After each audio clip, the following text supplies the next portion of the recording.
Hello, I'm Alan Ryder with the Southeastern Railway Museum, and with me is Larry Dyer. Larry is a longtime member of the Atlanta chapter of National Railway Historical Society. And how long have you been with the chapter, Larry? Since, I believe, 78. Since 1978. And this is a special treat. This video is about an interview that Larry did with Bill Purdie, William Bill Purdie. For those of you who don't know, Bill Purdie was pretty much the person who ran the Southern Railway steam program up until the mid-1990s. He's a legend as far as steam locomotive operation and preservation. And Larry had the foresight to do an interview with Mr. Purdie in 2002. And he's also been gracious enough to share that video with us. So that's what this is going to be about. Larry, have you got anything you want to tell us about Mr. Purdie? Well, Bill and I were on the board, the chapter board together. I understand that he was president of the chapter when the chapter acquired the old site. And keep in mind that everything is relative here when we say the old site. And this is the new site. It's relatively new, but we moved here in the late 90s. So everything is relative. Thanks, Larry. Yes, this facility is about 2 or 3 times the size of the original site. The original site's about a mile down the road, and it's now a strip mall. But Bill Purdie, even before the Southern Steam Program, Bill was very active with the chapter, right? Right. And we're sitting in front of Savannah and Atlanta 750 for a very special reason. This is probably Mr. Purdie's favorite locomotive, and it's really the locomotive that got things going, both for the chapter and for the Southern Steam Program. So, have you got any other thoughts or comments? Bill was instrumental, I understand, in rebuilding 290, which is another locomotive that has basically served I think this is 290 here in the picture on my hat. When they rebuilt 290 in preparation for the New Georgia Railroad, Bill was instrumental in rebuilding it.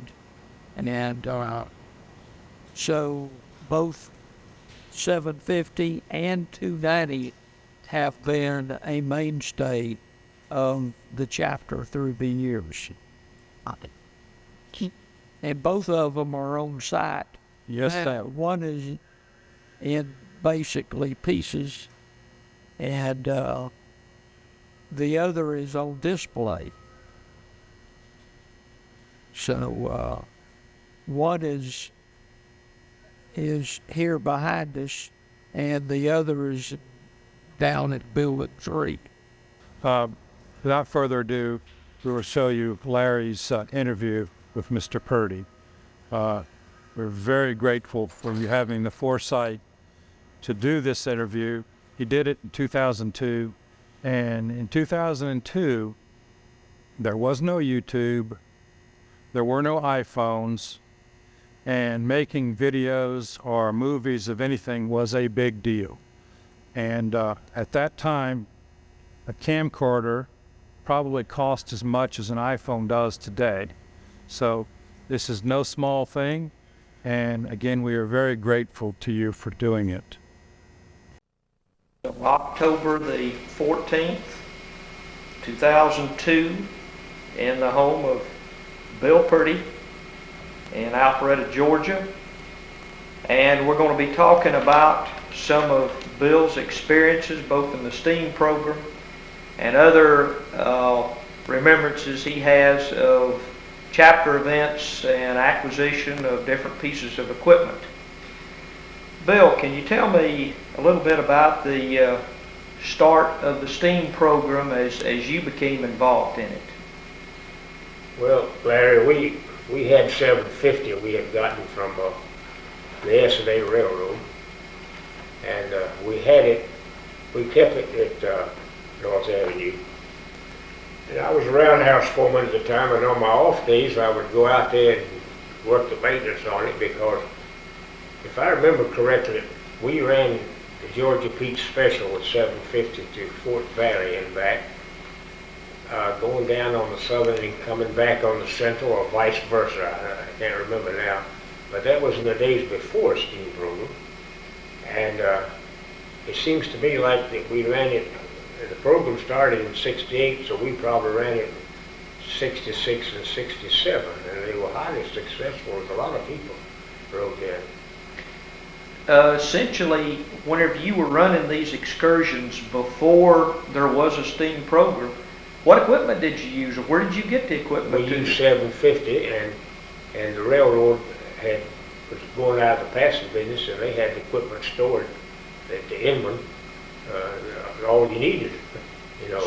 Did you use any of the chapter cars, or did the chapter have many cars then? I don't think we had anything roadable at that time. I can't really remember the thing. Yes, we did. We had an L&N. We had an L&N baggage car, I remember, wooden sided. We just got to run that one time. 69 or something like that, a commissary car. No, this wasn't a car. I don't know what they used it for, but I remember, I've seen a tape of it somewhere. It was a wooden sided car, and of course that didn't last long. You know, railroads got rid of all that stuff, and they wouldn't let us run it. And I don't ever know what happened to it. I guess we scrapped it or something out of the museum. Mm-hmm. But anyhow, we used to run down to Fort Valley and back, and Joe Moore, who was chief mechanical officer with the Southern Railway, would come down about a week ahead of time to the shop and get a hold of me and say, I want you to get your toolbox and get on that old engine and see if it gets there and gets back. I said, okay, Joe. So I would do that, you know. But like I say, there was no steam program. I had no authority other than just to make any repairs it might, if it need be. And so when we would go, the cab was always full of road foremen and train masters and high-class people. You couldn't stir them with a stick, there were so many. And so I took a couple of lawn chairs and put them up on the back of the tender and face them backwards, and I would ride up there. It's kind of smoky, but you know, it's the only place to go. So we stopped at Griffin one time to get coal. That was on the probably in 67, I guess. And somebody had piled about 12 tons of coal out on the ground, and we didn't need but about 3. So they had a front end loader to load it, and you wouldn't quite reach up there, so we had to make a sort of a temporary ramp out of a bunch of cross ties. And even at that, when he would dump it, the bucket wouldn't go all the way over. So I was up there with a shovel and I would rake it off in there. And while that's going on, everybody's off the train, walking around, looking at the engine, and we had about 6 right up on the tender where I was, watching the operation, you know.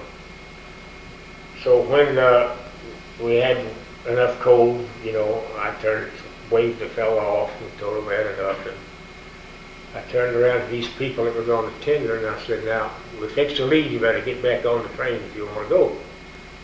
So they all started down, and then one young man came over to me and wanted to know if he could ride up here with me, and I said, no, I don't have this authority to let you ride up here. You could get, oh, I'll hold on, and that kind of stuff, you know. I said, it can't be done. So about that time, this voice from authority says, this man's right. You can't ride up here. Get back on the train if you want to go with us. And I looked around to see who was talking. I'd never seen this fellow, tall, thin fellow, with goggles. And he stuck his hand out and said, "I'm Graham Clayton, Vice President of Law." And he showed me his white pass that every high official used to carry, to prove it. So he asked me something about the steam engine, and I thought, well, he's pretty interested. There was nobody in that other chair, so I said, "Mr. Clayton, would you like to ride up here with me back to Atlanta?" And he said, "Oh, I'd love to." So we sat down there, and I would point out the few things I knew about what had happened along there at that time, And I remember there was one place where about, as I remember now, it must have been about a quarter of a mile up the creek from where we were, where the Southern crossed Camp Creek, but they rerouted it to where we were then. And I remember hearing, I don't know the details of this, but I remember hearing the tale about the local was running late or something, and the engineer was going pretty fast. And when they stopped down the road from where we were there, he came up to the engine and told the engineer, said, "You're running this thing too fast. You're going to slow down."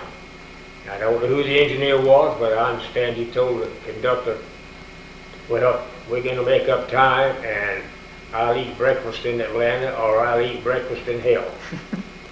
So when he started across the Camp Creek Bridge, something happened, and he derailed and turned over, and he got killed. So he didn't eat breakfast in Atlanta. I don't know where he did. He didn't eat breakfast in Atlanta.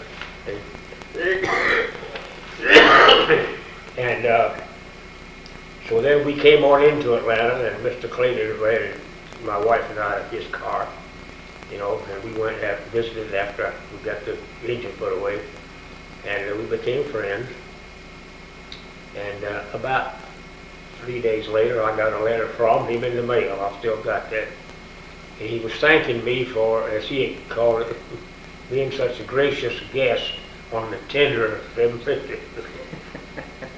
And then later on, he called me and wanted to know what it would take to keep that engine in service. So I told him that we needed a set of fluids. They were leaking, and I was having a hard time keeping them from leaking. We went on one trip and bursted a fluid, and it leaked water back in on the firebox.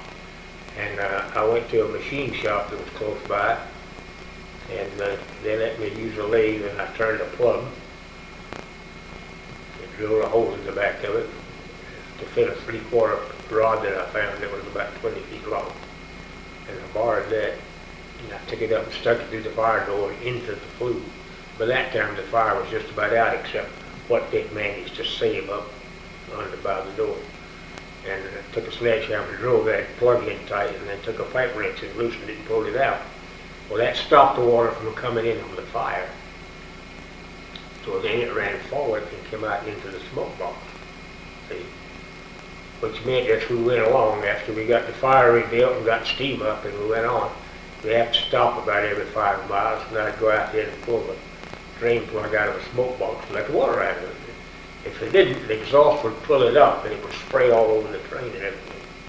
And so we got home, and then Mr. Clayton called a few days later to find out what a set of fluid would cost. Well, at that time they weren't like they cost now. And I remember telling him at least $3,000. But we had no place to put them in, see. So he says, "Well, I'll get the money. You get a place to and hire somebody to put them in."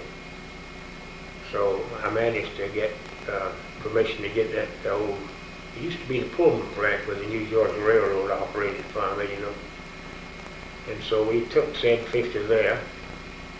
I hired 2 Boilermakers that worked on their off days, and we put flues in the engine. And it seemed to me like I had to put part of the back flue sheet, if I remember correctly, because it had some cracks in what they call the knuckle, the top of it where it rolls, And anyhow, we got it done. And I had put 750 in one stall. This was a series of stalls at that place, but they worked on cars, They put the tender in the other one.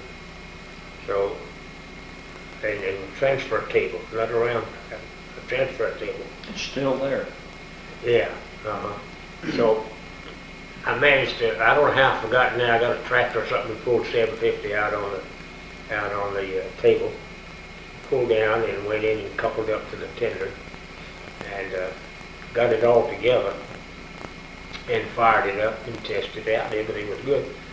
So we were going to take it outside and take it to, I think, North Avenue or somewhere for storage. And I couldn't get out because they had removed the track that I went in on, which had the least curve in it. And 750 wouldn't go around the next track that had the least amount in it. So we had a kind of a problem there. So I filled it full of water and got ahead of steam. And I cut the tender off of it and just ran the engine by itself without the tender out the gate. It's a straight line.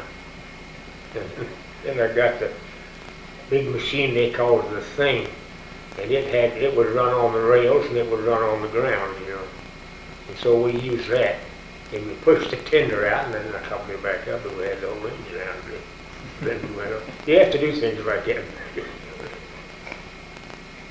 Okay, I think you remember some of the sequence of events of when the chapter acquired 750 and how it came to be sort of at a short notice.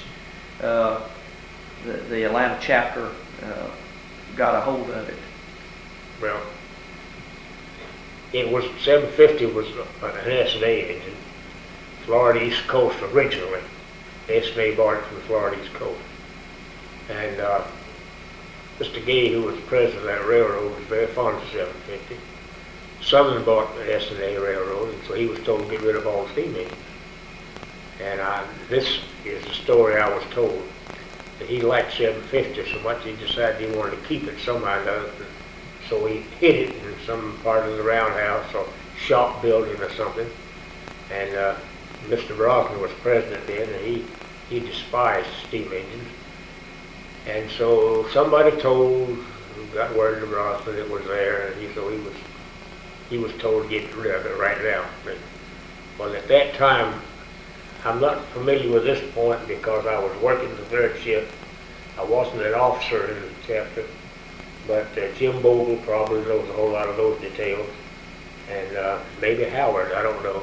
But somehow or another, our people and Jim and the president of the railroad, Mr. Gay, who was a nice old man, they got together. Mr. Gay wanted it put somewhere. And so this was an opportunity for him to give it to people that would take care of it, and an opportunity for us to get something we wanted. So they fired it up and they ran it up and brought it over to the Hulsey Yard. And so that's why I ran into 750 over there. And also sent up a whole lot of stay bolts and parts, engine parts and all that. You know. And so then we ran 750 on these trips, like I say, and Mr. Gay went with us twice as near as I remember, but the second time we had to stop the train and get him off and send him to a hospital, and he died while he was in the hospital. But at one point in time, he and I became pretty good friends because I was taking care of his engine. He liked very much, and of course I liked it too. And so we just had a good relationship. So he asked me, please be sure that 750 never got scrapped. I thought, well, I would, as long as I lived, I'd fight for it, and we still got it. So, but he was a nice old man. It was a shame that he died, but we still have 750. Back in those days, the early days when y'all were running 750, did you have, or when did you acquire 52, the extra water tender? Oh, well, that came after whenever the steam program started, it became evident early that we had to have an extra water tank behind all these engines because there was no more water towers along the roadway. They were all had been taken down because the diesel don't require them. Everything that wasn't needed was taken down, you know. And so I began to looked for tenders to put behind each one of them. And the WT-52 came off Southern 45, 40 something, I forgot, maybe 44 or something. Yeah, I managed to get that one because I found it in a scrapyard, and I went down there and I heard about it. The steam program had started by this time, and the contract that I had at one time had worked for a railroad, for Mr. Duffner, a nice old gentleman. And he told me, he said, "You looking for a tender?" He said, "There's one in the junkyard down here. I'll take you down there if you want me to. I think they're fixing to cut it up." So when we got down there, the man was rigging up his torch, fixing to start cutting on it, you know. And so I stopped him and I bargained with the man, and I gave him $400 for it. And got it sent up to the shop in Birmingham, and we converted it to a regular water tank to carry water, extra water. And then I got others to go behind all the rest of them, and we numbered them WT-50, 51, 52, 53, and 54, right like that. And we had to carry extra coal, so we got coal cars, and they gave me 3 of those, and we got one out at the museum now. I started off with 9 triple aught 96, 9 triple aught 97, 9 triple aught 98. I don't know where the rest of them are, but we've got the 7 out at the museum, I think. We were talking about Mr. Claytor a while ago, and you have a recollection of one time you ran an engine with his private car behind you, and he came back to make some comments when you got to the end of the run. Well, we were going to Birmingham, and Dahmer was firing for me. And Birmingham, between Atlanta and Birmingham on the southern is just in one curve and out of it into another one. But there's a place, I think it's roughly halfway, where there's 4 miles of straight track. It's called the Valley. So we got close to it. This was Sunday, the night's day like it is today. And you were with what engine then? 750. Dahmer said, "Daddy, let's see what she'll do." I said, "Oh, I don't know, we better not." That's something like that. "Oh, come on, let's see if you'll run." So I widened out on it a little bit, looking at 4 miles, and I never thought anything about Graham Claytor having his office car in the back. It escaped my mind entirely. And he's got a big speed recorder sitting up there. So we go on to Birmingham, and I climb down out of put in the station, I climb down out of the engine, you know, everybody's getting off the train, happy and grinning and having a good time. And Mr. Claytor comes up to me, and he says, "Young man, you know how fast you were going through the valley?" I said, "Well, probably 55 or 60. 55 or 60, you were doing 88 miles an hour. I said, "What?" And he looked at me and said, "She'll run, won't you?" And he turned around, and I could see him laughing as he was going back the other way. He loved to see her run, too. He was a great man, Mr. Claytor was. Okay. You were involved in the restoration and actually bringing the Royal Hudson back from up north. Can you tell me a little bit about that trip when you went up to get it and how you got it back? Well,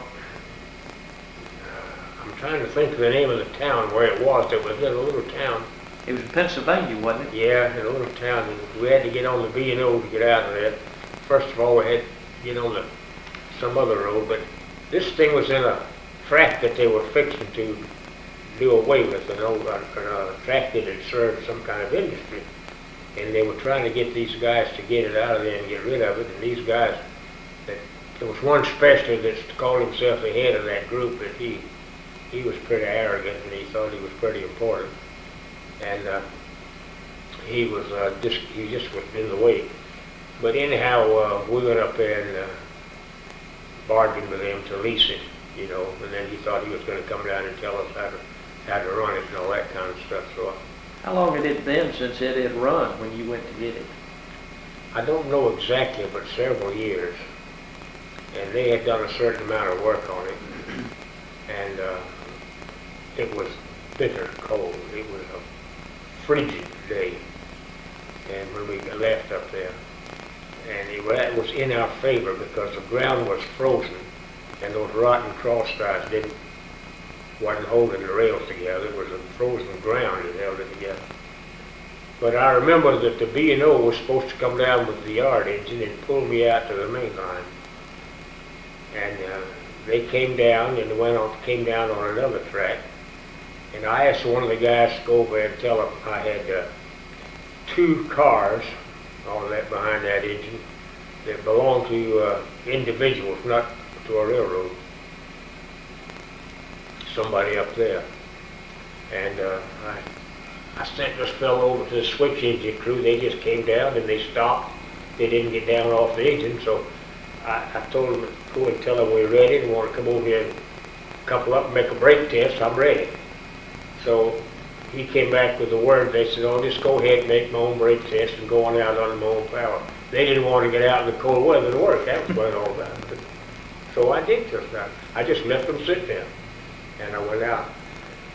Then when we get down to this place where we pick up this road from them, and we got our orders and I read them, you know. But you see, whenever you're on a railroad, especially if it's not something that you're familiar with, there's certain places where the speed limit is different from where it is a couple of miles either way from it. So, and you need to know that, because the track people maybe have put that order out because of something that they know about that we don't know. So they did have good road. They had long sweeping curves. It was a pleasure to run on it still. So I began, it was still cold too. I began running pretty fast. I was trying to get south as quick as I could, you know. And this cranky old road foreman was sitting over on the left side, you know, and he comes over and tells me, he said, 90 miles an hour is too fast to run on this railroad. Well, I know I had asked him though. I said, "What's the speed limit along there?" That's what he told me. I forgot I left that out. He said, "Just as fast as you want to go, son." He called me son. I'm old enough to be his daddy. I said, "Okay." So that's when he lost his nerve. So I slowed down some. But it was a good railroad to run on, I'll say that. And she would run. Now, you took, what, about 3 days to bring it back? I remember you laid over up. I laid over in Alexandria because in the first place, I had to do some work on some of the caps, stable caps, that they have not inspected, but they said they had, and then I found out later that they hadn't. But when I got there that night, it was so cold that I didn't want to let the hot water out of the engine, because then the steel would cool down too fast because of the temperature. So I figured I'd leave the water in it, and leave the steam on it with the fire out, and it would slowly come down, you know, water, steel and all, see. And so then we had a blizzard. Washington and Alexandria was socked in. We couldn't, when you looked out in the parking lot, half of people's automobiles was buried, you know. It was awful. Nothing was starting on the streets except tractors and snow plows and stuff like that. D.C. was just stopped traffic-wise. And so we couldn't do a thing for a couple of days except just wait. Finally I got down to the Alexandria, to the shop where the engine was. And so I took a corner, washed the mud drain plug out to see how dirty the boiler was, and mud and so forth. And I'm looking in there and I'm seeing stable encased in ice.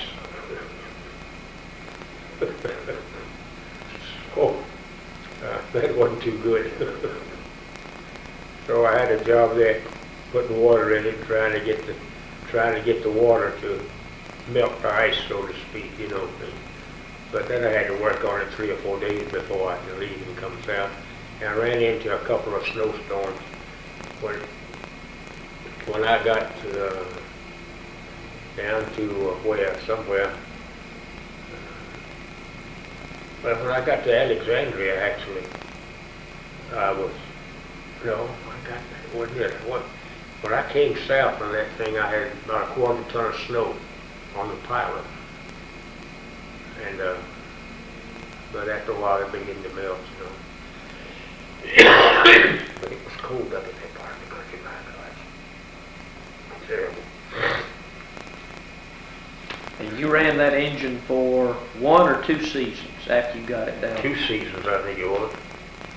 That's the only engine I had. I could outrun the rail fans on the railway. So you were sure it would run at least 90 miles an hour? Oh, yeah. You were involved in a film with Jimmy Stewart. Tell me about that. Full Parade. We had to go up to, I can't think of the name of the town where the state prison is up there. See, we had the only steam-powered train, you might say, this side of the Mississippi River. And when these people, anybody wanted to make a film involving a steam train, they came to us and we leased the train.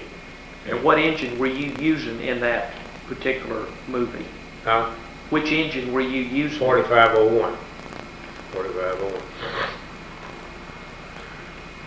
And we went up to this town, and I just can't think of the name, but anyhow, we were there about 4 days making scenes for this movie. They painted the 4501 black with B01, you know, and Jimmy Stewart and some of the others were there, and he's a nice guy. I sat at the same table with him right across from him 3 different times, you know, but he's just as nice off the screen as he is on the screen. And I enjoyed being with him. And then we made the movie. It's called Fool's Parade. It premiered in Atlanta. And so I was told to get a steam engine and 4 or 5 cars and run this trip around the belt. So I got 722 ready. Then I was also told to stay off the engine and get on the train with the rest of them. So I did. Barsline came through the train introducing Jimmy to this one and that one. So when he got to me, he said, "You remember Bill, don't you? He was the fireman on the engine." He looked at me and we shaking hands. He said, "Well, I didn't recognize you." Said, "You look like a Baptist preacher." He had a good sense of humor.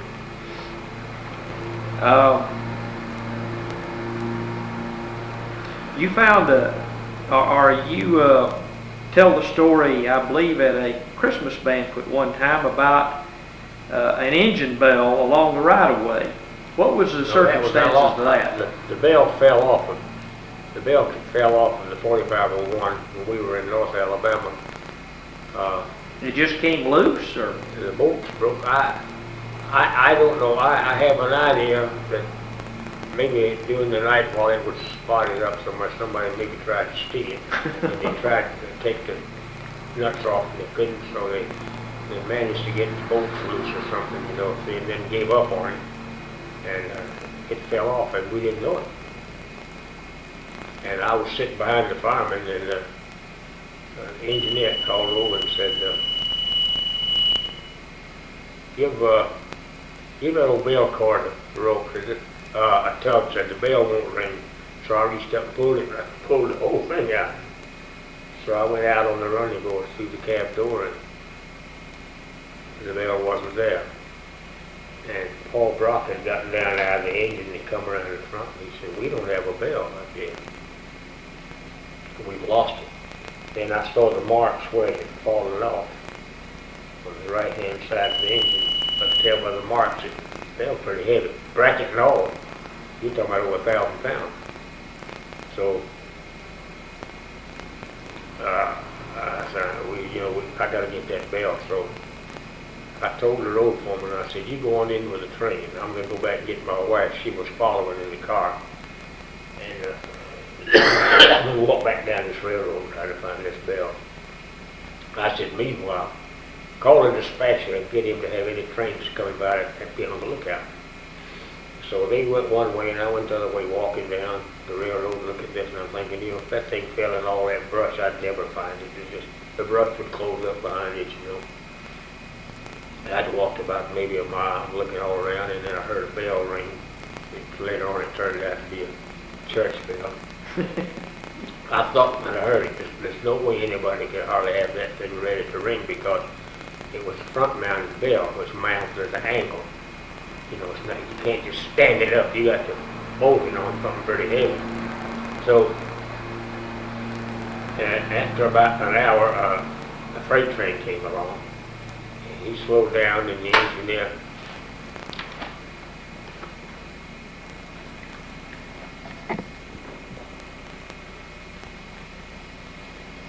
Okay, so So I you had got- started down the, outside down the railroad track, you know, and I could hear the birds whistling and the bees buzzing all around. And I told Sarah to drive back along the road, and everywhere where the road came into the railroad, to come in where we could touch base. Maybe I could see her, she could see me. See? So then this freight train comes along, and the engineer leans out the window and says, "The conductor's got a note for you." So whenever the end of the train came, the conductor threw this note off, and it said, "Your bell is at milepost so-and-so." Well, when I looked at it, looked where I was within, almost at that place. And then I looked up, and I saw Sarah come in on the dirt road. And so I waved to her to wait, you know, and I walked up, and I said, "Now, I chose us, we got to go down to the next crossing," which was just about a mile or less. So we started down there, and just as we started turning the dirt road out comes a truck, a Southern Railway truck, track maintenance truck, see? And so the fella got out, and he told me, he said, "Your bell is right there at the crossing," but he said, it's mighty heavy. So he backed up, and we went down there, and he didn't have any wrenches that would fit the nut on the top, the big nut that you take the loop bell out off of the bracket. And so he had one that was a little bit too big. So I took, I don't know how, I think I had two $half. I hadn't seen a $half in a long time, but we used to have them back then. I think I took two $half and stuck in the jaw of that thing to make it fit. And I got that nut off, see. So then I moved all the baggage out of the trunk of the car and put it in the back of the seat. And he helped me put the bell and all the parts of it in the trunk. And I got in the car, and we drove on till we got to, I forget where the place was now. And 4501 was there, and everybody had gone off and left it except the engine watchman. So I got, I don't know now how I got the bell up there, so I had to have some kind of a crane or something, but I guess I put it up there piece by piece. But then I got it up and welded the nuts and bolts where it couldn't be taken off. And so we didn't lose the bell anymore. But that was a strange thing, to use the whole bell off there. you had another close call one time with an engine, and a nut or a pin had worked loose, and you just happened to stop and find it just before it completely came off and would have done a lot of damage to the engine. What engine was that? That was 4501.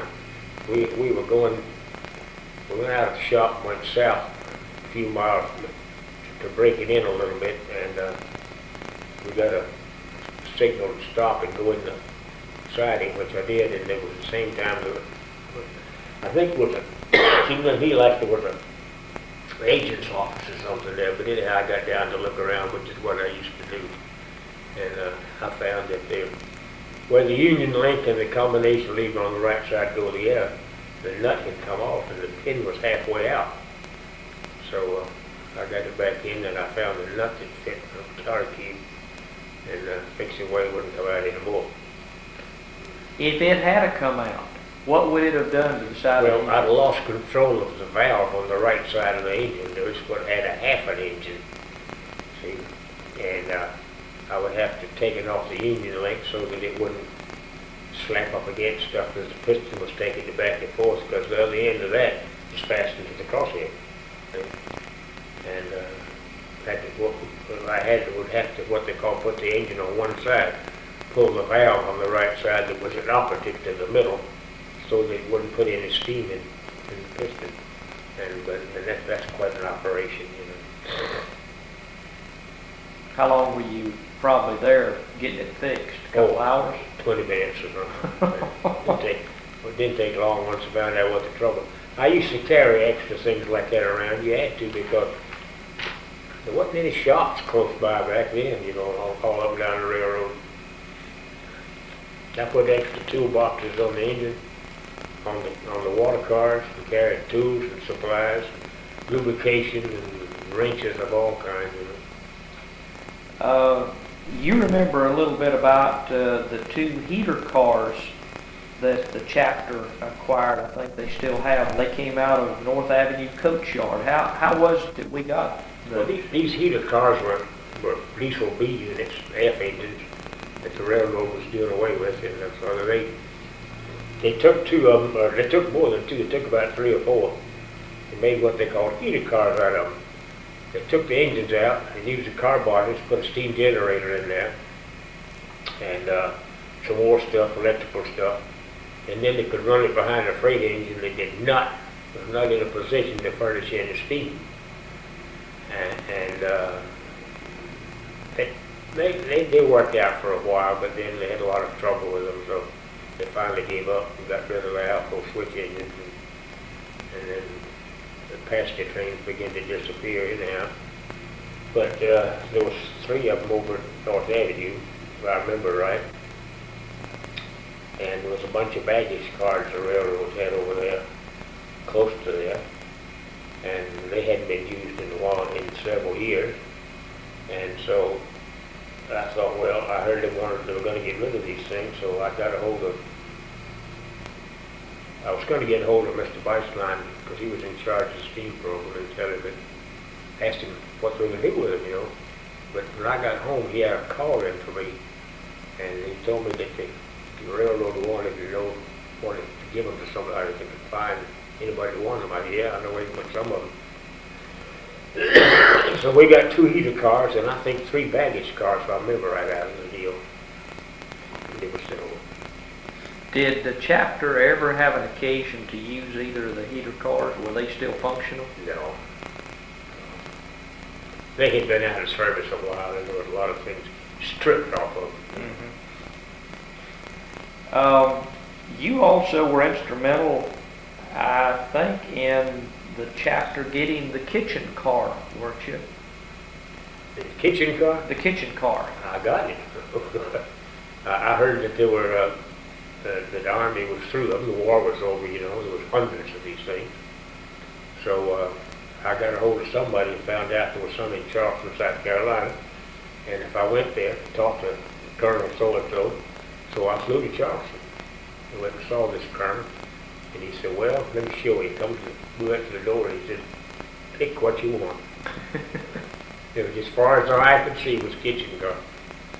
So I went out and looked them all over and picked the one with what I thought had the best wheels, the best brakes, the inside looked good, you know, and all that stuff. I wish now I'd gotten 2 of them. I believe I got 2 just as easy as I got 1. But that's history now, you know. So then we got from Southern to send it to us, you know. And it's an oddity. Yes, it is. And ours looks real good now. It does. Paint job and everything. It sure does. You know, I've got a model of that kitchen car on my East Old Railroad.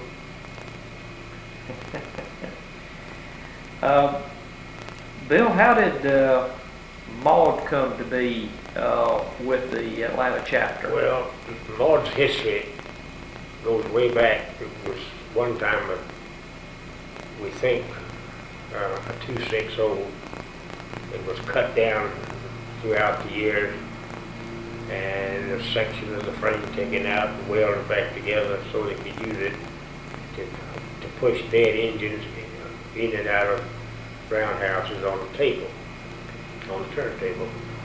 And that's what it was used for. And it wound up in Atlanta, and it was built sometime in 1800. And so the Maud was going to be scrapped, and at this time the diesel had come, and inland out at the freight roundhouse had a couple of tracks full of steam engines just waiting to go to the junkyard. And I had to go out there to work on the shop boilers. Had to have an inspection. The top boiler and the valve set, safety valves and all that. So I was out there for about a week. While I was out there, I saw Maud was in the junk line, the line to be scrapped. So I mentioned that to my father, who he was working still at that time. He was a machinist, and we rode together in my car back and forth to work. But my father was very fond of that engine for some reason or other. And so he didn't like that it was going to be cut up. So he called Mr. Herman Bondurant, who was a resident vice president in Atlanta, and my father had had some business dealings with him concerning, way back a few years before, concerning freight rates between all the freight rates going north cost a whole lot more than it did to ship stuff down this way. That was a sort of a punishment as a result of the Civil War that was put on the South. And it wasn't fair, but it stayed in existence for all these years. And so they fought and got it all straightened out and got it equalized, you know. And so he called Mr. Bondurant and asked him to have that engine taken out of the line and saved, so we did. And so they were sent to Peakham's shop, and it was put up on this, they put poured concrete and got an old-fashioned headlight and put it on it, you know, put it on display.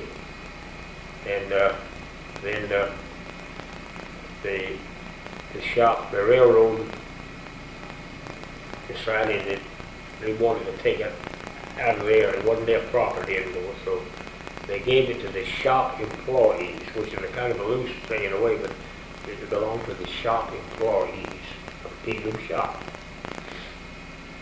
So a few years passed by, and then Mr. Brosnan came on a railroad, and he wanted to run a line through the shop at a sort of an angle, and it was doing all right. Went through that place where Maud was, and he saw Maud sitting out there, wanted to know what that thing was and so forth, and nobody to get rid of it. And so there it was. Well, the shop people kind of got up in arms, you know, because they'd been promised it would be saved. And so we had a sort of a meeting, you know, and so I made this proposition. I said, give it to our chapter. We plan on having a museum somewhere someday, but at least we will keep it and not let it get scrapped. Well, they thought that was good. That was the only option, quite frankly. So Maud was sent to us, and now it's all in pieces, but we'll put it back together. That's what I want to work on next when I get to 90 How did it get to the museum the first time it went? Did they pull it up there, or did they haul it, or it wouldn't have gone up there under its own power, would it? You mean where it is now? Well, yeah. Or the old museum, it was pulled up on the rail. And then it eventually ended up in Birmingham, didn't it? Well, I had it over there, and that's a kind of a sad story. Mr. Clayton said, I want you to overhaul Maud, and we'll make some trips with it. I said, you know, that thing's not going to pull very much. He said no, but he said it's got a lot of history. We can use it in that direction. Well, I put it in the shop and stripped it. And then Mr. Cleaner retired. And then when his successor came along, he said, well, I never made that commitment, so I'm not going to give you any money for it. So we were caught with it torn apart. So it came back, it came over there on a flat car. And so it left there again on a flat car and came to our museum, and we unloaded it.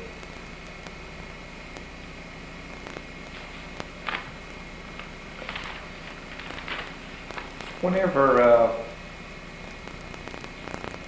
you retired from the railroad, as I recall, a few years later, the railroad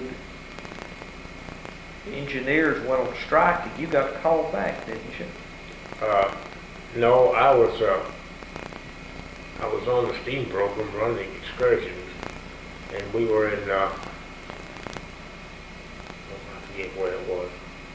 We had run Saturday's trip, And the engineers walked out at midnight, Saturday night. So I got a call during the night, Sunday, to come to Atlanta and to run an engine. So I left my crew up there, and I can't think of where that was now, but they just kind of mixed up. It's been so long ago. But anyhow, I left them up there. They kept the engine just warm, you know. And I flew to Atlanta.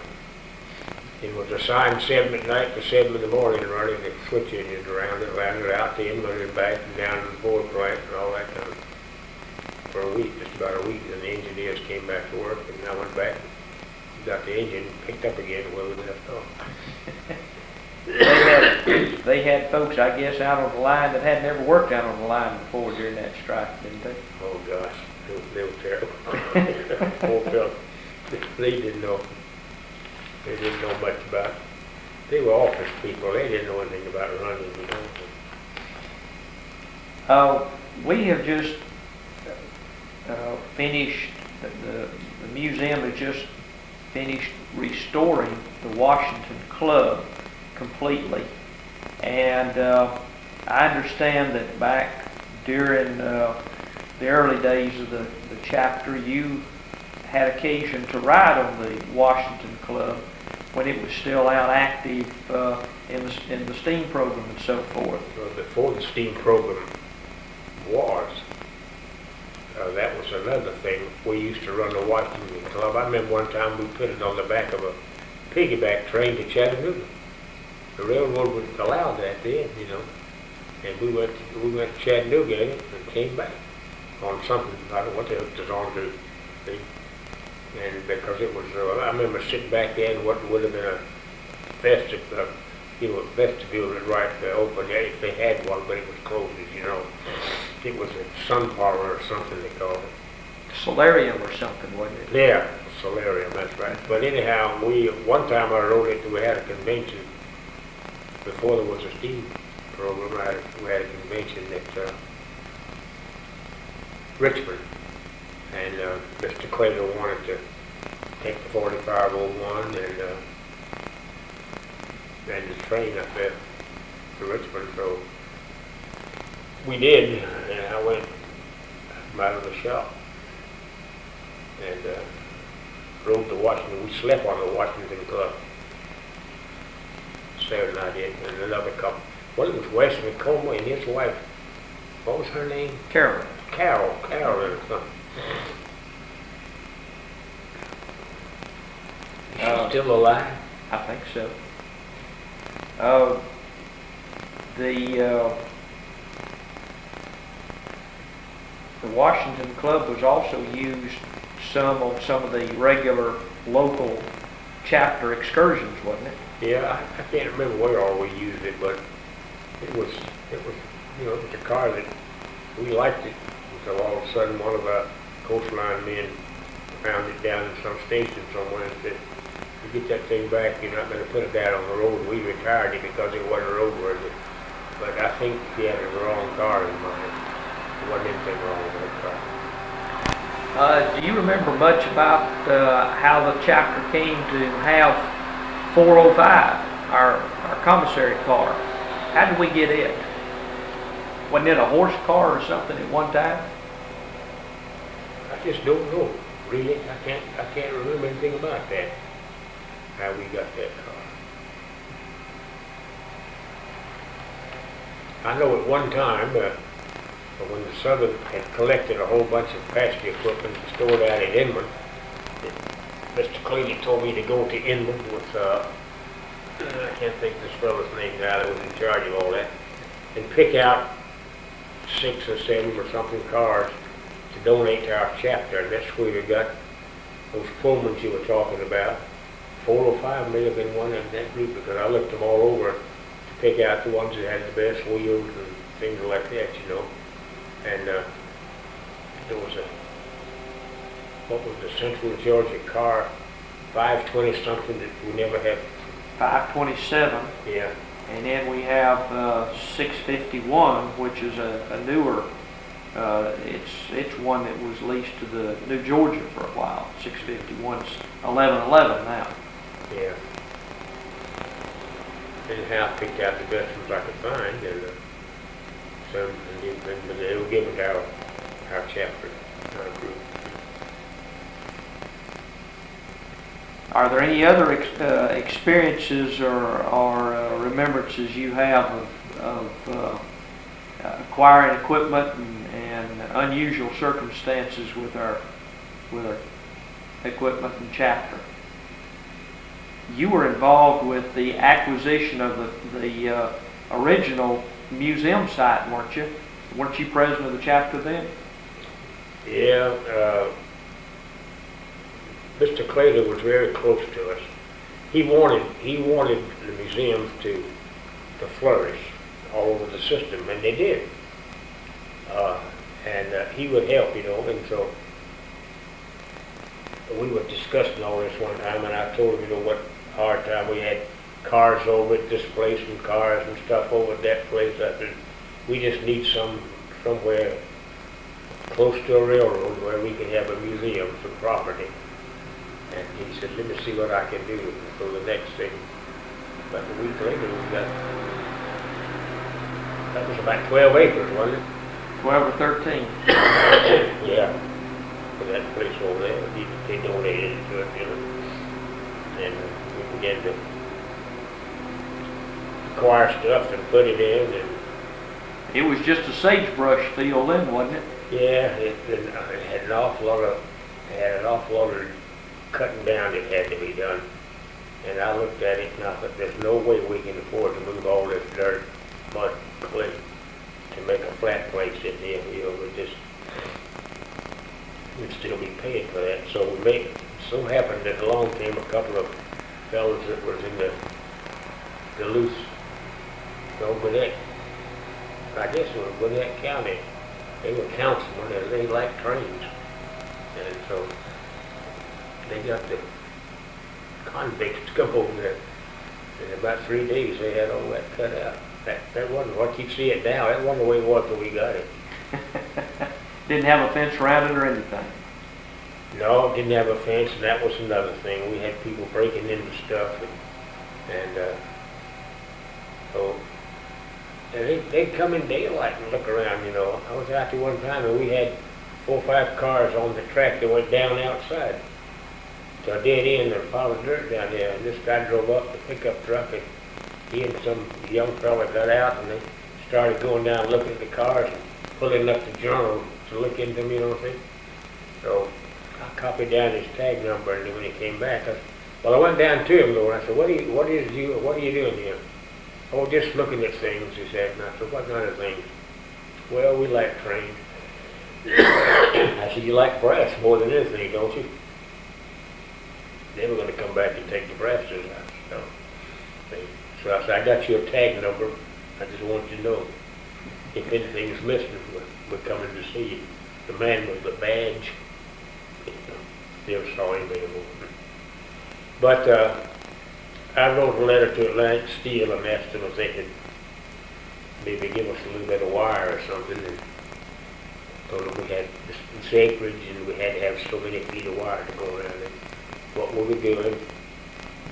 Trying to preserve railroad equipment, And so, to my surprise, I got a letter back saying it was so-and-so a day. There'd be a truck out with all that wire. And then they give us the railroad gate, and the posts, and the people gate. The whole work's complete, donated by Atlantic Steel.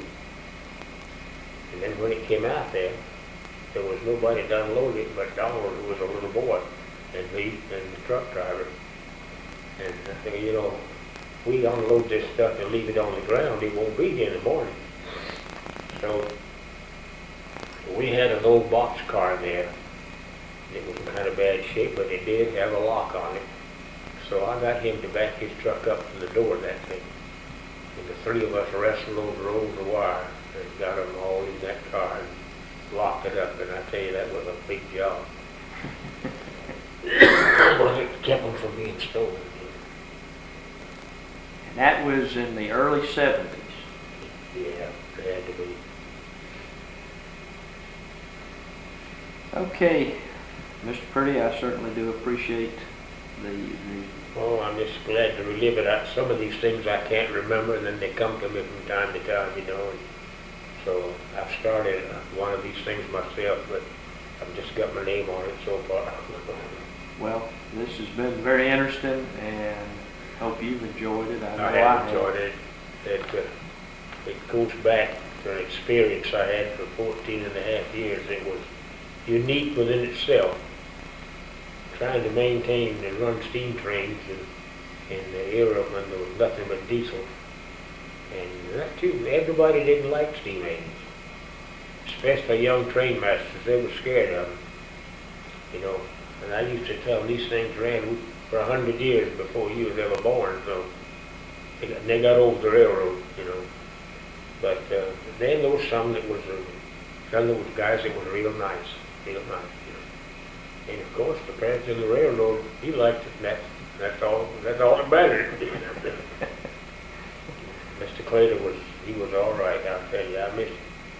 I wish he was living today.